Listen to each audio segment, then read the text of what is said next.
Irish Radio it is. My guest online is a gentleman involved very much in construction and engineering from the company called eFrontiers. I'm delighted to say hello to Colm Costello. Colm, how are you? I'm very good, Jerry. How are you? Thanks for having me on. Real pleasure. Tell me this, Colm, who are eFrontiers? Okay, Jerry, eFrontiers we're a recruitment agency, and I suppose they're eFrontiers are around 20 years. Initially, they were very much engaged in IT and finance recruitment areas, and still are. But in the last couple of years, we opened up a construction and engineering desk. So myself and a colleague of mine, Mark Kelly, run the construction engineering desk here, and we're going strong and trying to build something in eFrontiers, you know. Right, and you've got some deep relationships with Irish contractors and developers. Absolutely. Well, and I suppose while we're only on the go, the construction division is only on the go a year and a half to 2 years. I'm over 25 years in the construction recruitment business in Ireland, and so yes, I suppose over the years that we'd have built relationships with most of the main contractors, the tier 1 and tier 2 building contractors and the bigger developers in Ireland. So we feel we have a good scope, good spread, good reach in the Irish market with for Irish construction professionals. Right, so Colm, what's happening in construction back in Ireland at the moment? Yeah, well, Jerry, lots.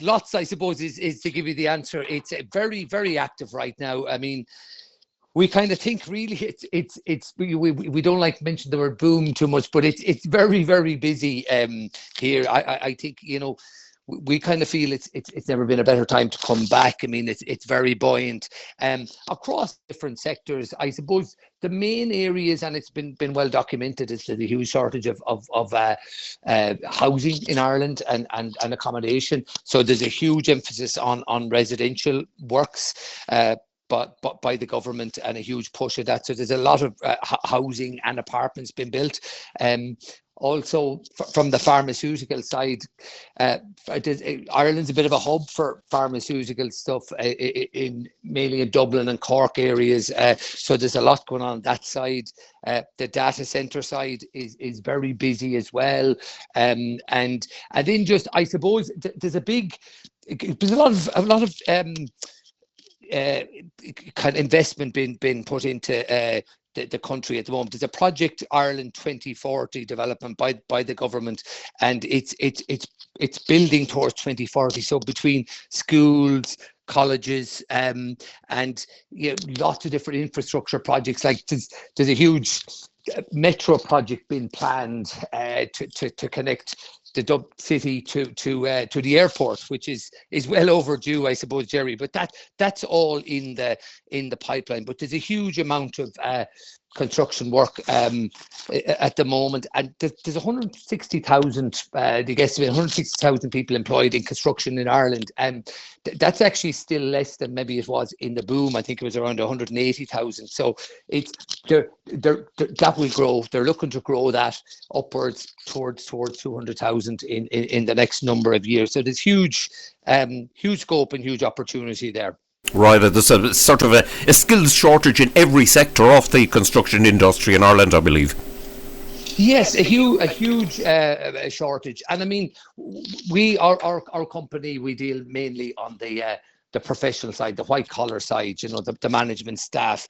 But I know from on the trades and labour side as well, there's a huge a demand shortage there too, and there's a big push been done by the CAF, the kind of Construction Industry Federation, and in the industry itself to kind of push trades and all the rest. But on our side, that's as I said, we deal mainly with the professional side. There's a huge shortage of civil engineers, quantity surveyors, safety officers, general foremen, site managers, project managers. So it's and mechanical, electrical guys as well. There's a massive skill shortage, and the industry is doing what they can to try and breach that gap in the industry. Colm, why are you targeting the Irish in the UK? Yeah, well, I suppose, I mean, the Irish, anyway, I mean, have always gone to the UK for years, out of, I suppose, necessity, maybe years and years ago. But I know in the last number of years, or always over the past kind of 20, 30 years, when guys, do engineering, construction management, quantity surveying in school, or in college, sorry, they, a lot of them do decide to go to London and do the London thing, as we say sometimes, and get 2, 3, 4 years experience there, and work there, and then come home. It's just maybe it's a rite of passage for some, and then you have maybe the longer term guys. A lot of people went back in the recession, and maybe are still there. But so we feel there's a big market of Irish construction professionals in London, and I suppose the experience they have, that people working within the construction industry in London is huge, hugely relevant, and in fact it's invaluable. You know what I mean? And it's that experience is hugely in demand, because I suppose the regulations, the way companies work in the UK, is very, very similar to how Irish contractors work. The legislation and the regulations are very, very similar, and really, then of course the other thing is the familiarity, with Ireland, having a base in Ireland, having your roots here, I suppose, having a place to kind of come back to.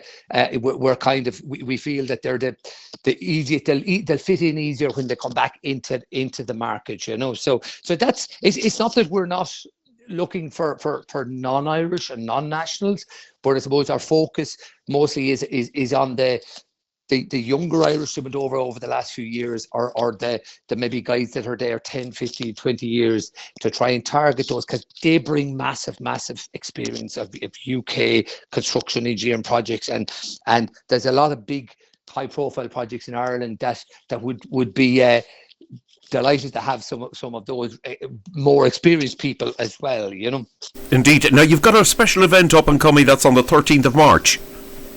Yes. So 13th of March, myself and my colleague Mark are travelling over that day. We have a London office, and we're it is in Broad Street, Old Broad Street. So we're basically just, listen, what it is, Jerry? It's a meet and greet, really. It's very informal.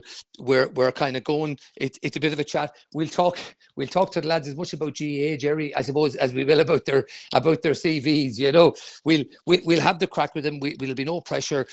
It kind of just make them feel at ease. But really, what we're trying to do is kind of, the goal is clarity, really, for candidates in the UK, that what is the situation in Ireland, what's the work like, I mean, what's it like to maybe relocate, and hopefully they'll go away knowing that what returning home is like. But we'll give them an idea of the kind of landscape here in construction, the types of jobs that are on offer, accommodation, and doing the packages and the salaries and all the rest. So, but it's very much a chat, and I suppose I'd like to emphasise as well, Jerry, that it's really, even if a young lad or a lassie is over there and they're kind of only half thinking of coming home, and it might be 6 months, 12 months, 2 years down the line before they plan, like, still we're very, very happy to talk to those people as well, because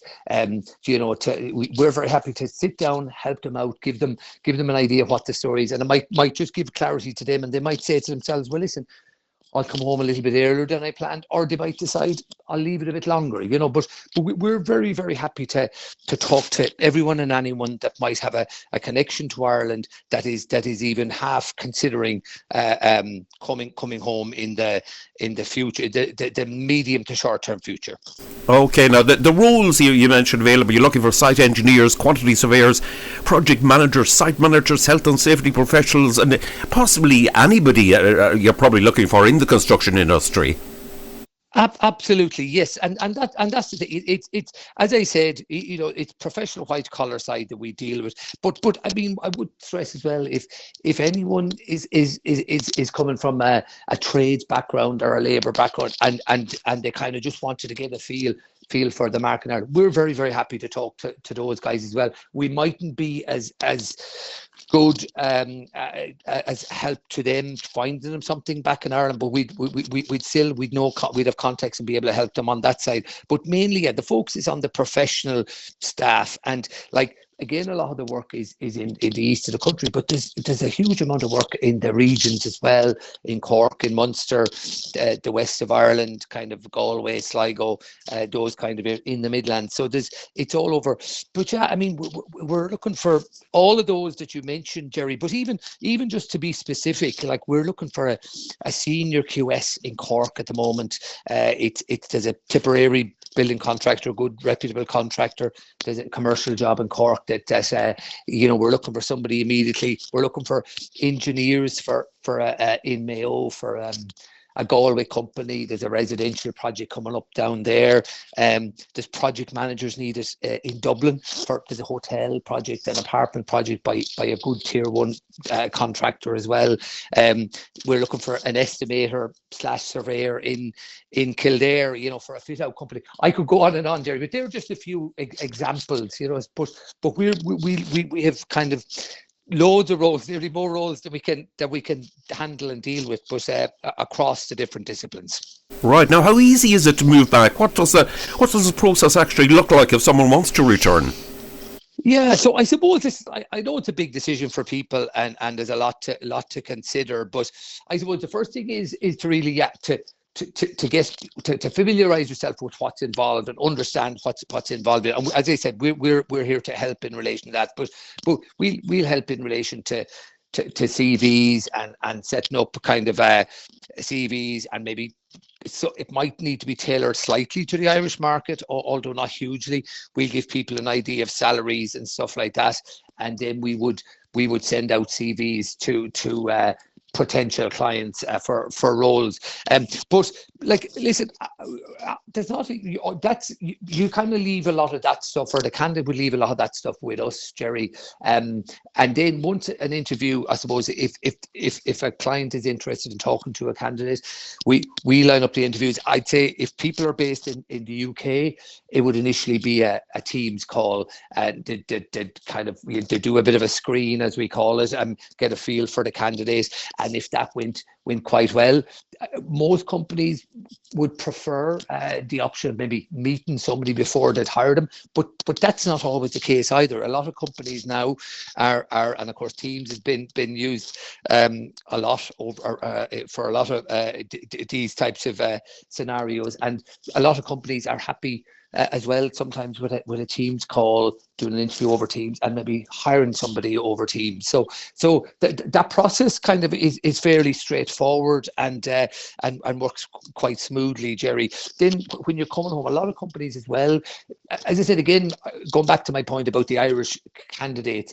usually the Irish candidates have some sort of base here, so there's not a big problem relocating, and they might have a home that they could stay for a while until they get accommodation, maybe if they have a family. But at the same time, most companies as well would be willing to help out with accommodation, or help out with some sort of allowances, kind of relocation allowances as well, Jerry. To help with paying for accommodation, or getting guys relocated, or relocating the furniture and whatever else that might need to be done. So companies here are willing to kind of maybe go the extra mile to help guys in their relocation process if needed, Indeed, and I believe that as regards the market, the salaries in construction in Ireland are incredibly competitive on a world stage at the moment. Oh yeah, they would be. They're well up there, Jerry. And I suppose it's out of necessity, because it's a supply and demand market really at the moment. There is a kind of a high enough demand, and there's a shortage of supply. So it is. I mean, it's not silly money either, I suppose, Jerry, to be honest. But most companies are careful enough in relation, and they have bands, and they have kind of areas and salary caps that they don't want to go above. But I think what most companies now are like, there's usually a basic salary, and usually very, very competitive, and then there's usually certainly for the mid-level roles upwards, there's a car provided, or a van with all so your transport costs are covered, and then there's usually pension and health. And again, usually a bonus kind of a option or structure as well. So there's good benefits, and the packages are good. And then I'd like to say as well about the holidays. Again, companies now, construction has changed over the year. Over the years it has had to move with the times. But like they're very flexible. Work-life balance is a huge kind of area that companies have caught on to. Like, listen, construction is still hard, and no matter where you go, Jerry, you'll have to work hard, and sometimes the hours can be that bit longer. But there's a lot more flexibility around guys kind of finishing up maybe earlier on a Friday, and maybe and the holidays are with most companies are quite good as well. So I think companies are looking a lot more around kind of better packages, better overall packages, and in better conditions of work, I suppose, is the thing, So it's so it's quite good at the moment. Excellent stuff. So once again, if somebody would like to go along, they can just drop into you. It's Friday the 13th of March. Friday the 13th of March, and as I said, we're on 25 Old Broad Street, and it's we have an office there. We'll be meeting and greeting guys there. As I said, to be very casual. So they just my Colm Costello is my name, and kind of my details, my email address or phone number. You can reach out to me or my colleague Mark Kelly, and it's just try to reach out to us in advance. We'll fit you in for a slot for, as I said, a chat for 15-20 minutes, half an hour on the day, and then we can take it from there. But yeah, it's very, very easy to as I said, our website has all the details, and on LinkedIn and everything like that. So you should be able to contact us through those routes. Lovely, Colm, and it's the website is e-frontiers.ie, or the people can call you correct, 0035 387 2294 001. Colm, listen, wish you all the success in the world. It's been lovely speaking to you. That's great, Jerry, and thanks very much for your time, and I appreciate this opportunity.